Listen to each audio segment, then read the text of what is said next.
expliqué que moi j'ai... Viens en hôpital psy, viens leur parler à ces personnes.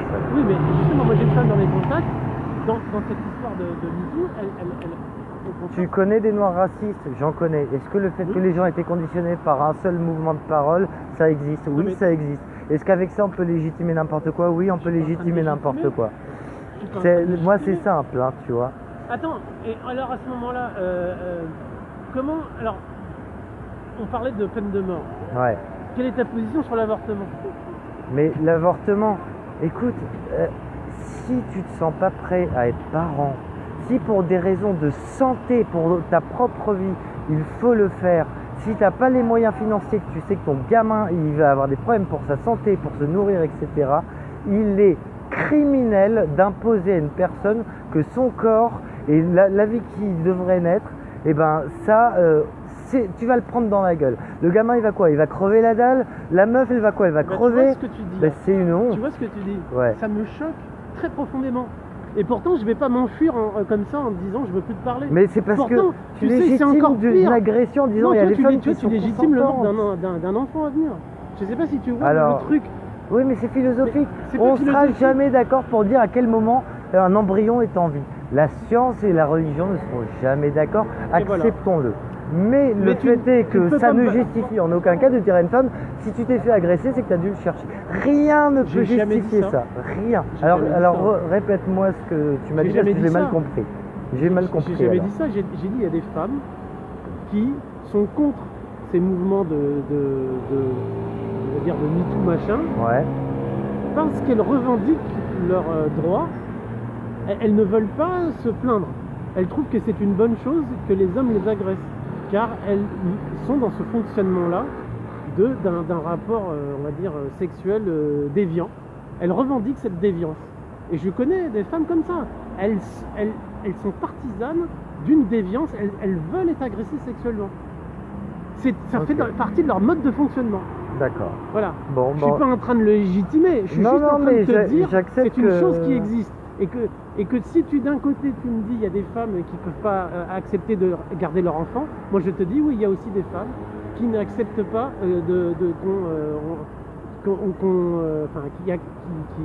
Deuxième exemple, je suis au RSA. Ma compagne ne travaille pas car elle est malade. Je gagne 461 €, elle a des problèmes de paperasse, je pense qu'elle gagne guère plus. Mon loyer coûte 950 €. Donc à tout qui part, heureusement ma mère elle m'aide un peu à bouffer. Si demain je la mets enceinte et qu'elle garde l'enfant, comment je le nourris? Et ça tu penses qu'il va mourir de faim? Comment je le nourris? Comment je m'occupe? Comment je m'assure qu'il n'a pas de carence, le gamin? Alors que moi-même j'en ai parce que j'ai pas assez pour moi. Mais tu peux pas me prendre en chantage sur cette question-là. Je te prends pas en chantage, je te demande pragmatiquement comment on fait. Tu me projettes dans une situation qui n'existe pas pour me mettre face à une question. Si tu veux que j'aille coucher avec ma copine ce soir sans protection et tout, demain on se reparle, peut-être elle sera enceinte et on visualise le truc et tu m'expliques comment on fait. D'accord. Tu peux pas me rendre responsable d'une situation que tu as créée. Et une capote qui aurait troué, alors qui est responsable? Bah toi. D'accord.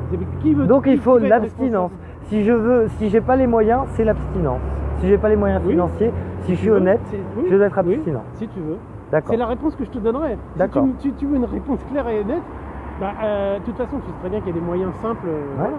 L'abstinence. Le seul où on est sûr, c'est l'abstinence. Tu ne peux pas me mettre en chantage en me disant, regarde, si j'ai un enfant... Non, je te donne ma situation pragmatique et je te dis, explique-moi comment je fais de manière pragmatique pour faire en sorte... Pragmatique, donc pragmatique, je ne couche plus avec ma copine tant que j'ai pas de sous. Voilà, exactement. D'accord. Et donc je suis pris en tenaille, donc aussi longtemps que le gouvernement m'aidera pas financièrement, j'ai plus le droit de coucher avec ma femme. Ou alors le gamin il aura des problèmes parce que j'aurai pas assez de sous pour éviter des carences. C'est ça l'idée. Dans le Coran, il est dit que c'est à Dieu que revient la subsistance. Ouais. C'est-à-dire que ton enfant, si tu le mets au monde, c'est lui qui le prendra en charge. Voilà, c'est tout ce que je peux te dire. Moi, c'est ce que je peux te dire en tant que croyant. D'accord. Voilà. Maintenant, effectivement, si tu n'es pas réceptif à ce genre de propos, non, mais je conçois qu'on puisse l'être. Ça va te paraître bizarre ce que je dis. Ouais. Mais c'est bien écrit, c'est stipulé. Si un enfant naît en ce monde, tu n'as pas de droit sur sa vie, quoi. Et c'est Dieu qui lui-même assure sa subsistance. C'est-à-dire que toi, par exemple, tu dis ouais, en l'état actuel des choses, je ne suis pas capable d'avoir un enfant. Si je le mets au monde, c'est criminel. Tu dis criminel. Parce que oui. Non, ce qui est criminel, c'est de se dire que ta situation ne pourrait pas changer. Parce que si tu es sincère, si tu as conçu cet enfant dans un acte d'amour, parce que c'est ça aussi qui est contraint là-dedans. Si tu fais un enfant comme ça par n'importe comment, j'en sais rien. Mais si tu es dans une démarche positive, tu as construit quelque chose, tu peux pas mettre en porte-à-faux le fait de ne pas pouvoir assurer la subsistance. Parce qu'en réalité, si tu es sincère dans cette démarche et que tu vas au bout, à ce moment-là, ta situation va changer. Si tu es sincère, c'est-à-dire si tu réellement... Moi, tu veux que j'entends les choses changent. ça, mais moi, je suis sensible vraiment qu'aux arguments scientifiques. Et du coup, même si je comprends intellectuellement Oui. le discours, je peux pas y adhérer. Mais je comprends, Oui, il faut l'entendre. je l'entends. Comme tu dois entendre qu'il y a des femmes qui prônent... comme Catherine Deneuve, elle l'a dit elle-même. Oui, mais elle bon, a dit je veux être harcelée. Quoi. j'ai vu des personnes noires me tenir des propos extrêmement racistes. Oui. Et voilà, si tout le monde a le même son de cloche... C'est comme l'euthanasie. L'euthanasie, c'est pareil. C'est dans quelle mesure quelqu'un est capable de dire, alors qu'il est en train de souffrir, tuez-moi. Parce qu'il n'est pas capable de le faire lui-même. Et qui va prendre l'autorité de mettre fin à ses jours sous la demande de cette personne? Qui peut dire qu'elle est en pleine possession de ses moyens? Non, mais alors pour ça, il y a les directives anticipées, etc. C'est extrêmement il y a extrêmement légiféré. Le problème, c'est que oui, il y a la désignation de la personne de confiance, demander systématiquement à l'admission dans l'hôpital, t'inquiète, il y a tout de préparé. Qui peut déterminer à quel moment on va mettre fin au jour de la personne?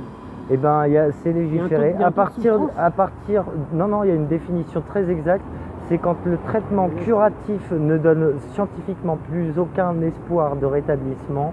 Et quand. Mais là, tu vois bien que les affaires récentes ont bien montré que tout ça, tient sur rien en fait. Au bout d'un moment, en fait, c'est une guerre d'experts. Les gens, ils sont là, ils disent comment on peut pas savoir de l'extérieur. On va pas avoir un débat de croyants et de non-croyants parce que les deux coexisteront quoi qu'il arrive. Oui. Il n'y a pas l'un qui doit battre l'autre ou convaincre l'autre. C'est pour ça qu'on doit vivre ensemble. On peut pas interdire l'avortement. Écoute, c'est-à-dire en croyant, moi je peux pas empêcher les gens d'avorter. Mais je vais leur dire, attention. Mais voilà, fais-toi entendre. Écoutez bien ce que j'ai à vous dire. Parce que c'est pas quelque chose que vous devez ignorer et que prendre à la légère. Tu as le droit de te faire entendre et je serai toujours pour.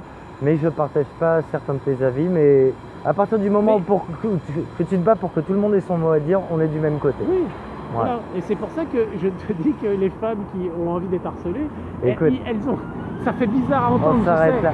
Il faut que je rentre parce que ma copine m'a fait à manger, ça va être froid, elle va me pourrir. Mais ça veut pas dire que je suis d'accord avec elle. Oui. J'imagine bien qu'en tant que croyant, je vais pas adhérer à ça. Ouais. Je vais pas dire oui c'est bien aller harceler les femmes, c'est pas du tout. Ça rentre pas du tout dans les codes religieux, ça on est bien d'accord. Le cadre légal. On n'arrivera pas à se convaincre là-dessus ce soir, mais je suis content d'avoir entendu un autre avis en tout cas. Moi, ce qui est important, c'est de mettre les pieds dans le plat. Il faut arrêter l'hypocrisie de ne pas dire les choses. À un moment donné, il faut s'entendre sur les termes. Ouais. On peut ne pas être d'accord, mais au moins on dit les choses. Parce que finalement, les gens, ils sont là et ils se parlent pas vraiment. Quoi. Ils disent oui, je suis d'accord. Le but de Gilets jaunes Nanterre, c'est qu'on se parle tous, même quand on n'est pas d'accord, avec politesse. Ah, mais je suis poli, moi. Allez, bonne soirée à toi, l'ami. Bon, alors, fin de la soirée. Excusez-moi, je n'avais pas prévu de prendre cette partie de notre discussion. Il est 20h. Ok, ça s'est bien passé. J'ai eu beaucoup de soutien. Monsieur, il m'a pas apporté mon café. Mais bon, c'est pas grave. Des débats. Pas toujours très inspirants, mais bon, des trucs productifs. Et puis voilà, du dialogue. Vous savez que les gilets jaunes, c'est accepter d'échanger dans un monde divers, même quand on est vraiment pas d'accord avec ce que la personne en face dit. Il faut savoir garder son calme, entendre ses arguments, accepter qu'un croyant et un non-croyant, même si ils s'entendront jamais sur des notions religieuses ou de destin, etc. Écoutez, on va pas interdire aux croyants d'être croyants, on va pas interdire aux non-croyants d'être non-croyants, donc il faut coexister. Ça fait bien longtemps qu'on le dit, et voilà. Donc, sachez que je ne partageais pas le point de vue de la personne qui était avec moi sur les 30-40 minutes, mais en tout cas sur le sujet dont on débattait. Mais voilà, il y a des gens qui pensent ça, et comme tout sujet mérite d'être évoqué et analysé, eh bien ça apparaîtra et les gens pourront donner leur avis, et argumenter et poliment, parce que vous voyez, on n'est pas du tout d'accord, on a été poli, le ton n'est pas monté, on était restés amis. Et pourtant on n'est vraiment pas d'accord. Allez, bonne soirée, au revoir.